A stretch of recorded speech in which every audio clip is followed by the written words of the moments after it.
نحمده ونصلي ونسلم على رسوله الكريم أما بعد فأعوذ بالله من الشيطان الرجيم بسم الله الرحمن الرحيم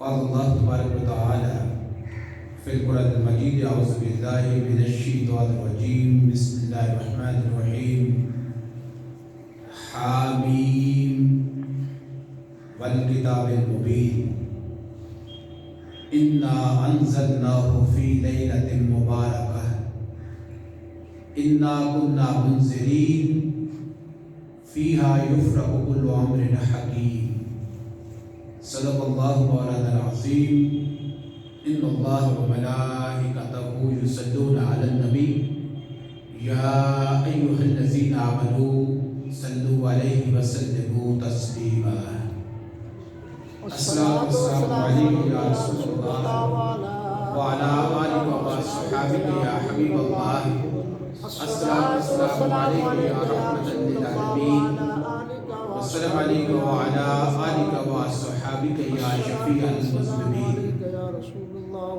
معزز سامعین اکرام و حاضرین محفل، اللہ تبارک و تعالی جل شانہ عز اسمہ و اتم برہانہ کی ذات بابرکات کا ہم پر بے پناہ لطف و کرم ہے کہ اس نے ہمیں اپنے پیارے محبوب حضور نبی کریم رؤوف الرحیم احمد مجتبیٰ محمد مصطفیٰ صلی اللہ علیہ وآلہ وسلم کی امت میں سے پیدا کیا۔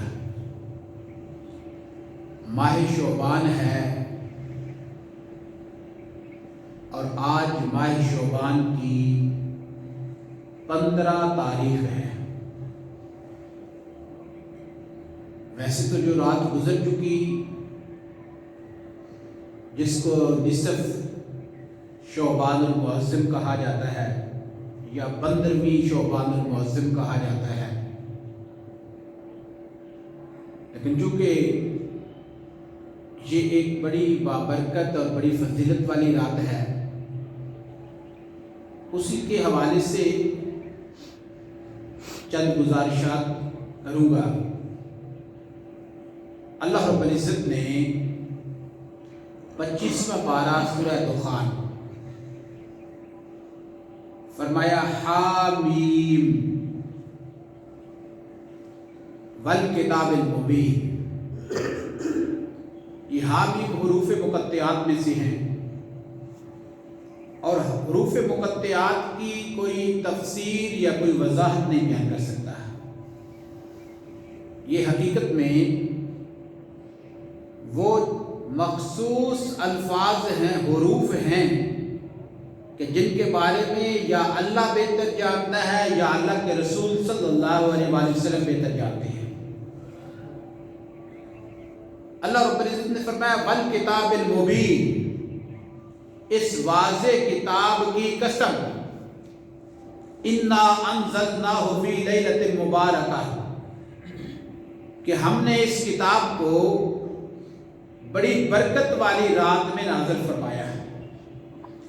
انا کنا منذرین، اور بے شک ہم عذاب سے ڈرانے والے ہیں۔ فیہا یفرق کل امر حکیم، اس رات میں ہر حکمت والے کام کا فیصلہ کیا جاتا ہے۔ اس آیت مبارکہ کے اندر مفسرین کی 2 رائے ہیں، مفسرین کے 2 گروہ ہیں۔ بعض نے کہا کہ یہ جو لیلۃ مبارکہ کا ذکر آیا ہے اس سے مراد شب قدر ہے، اور بعض نے کہا کہ اس سے مراد نصف شعبان المعظم کی رات ہے جس کو ہم شب بارات کہتے ہیں۔ علماء و مفسرین کی اپنی اپنی آراء، ہم اس کی وضاحت میں نہیں جاتے،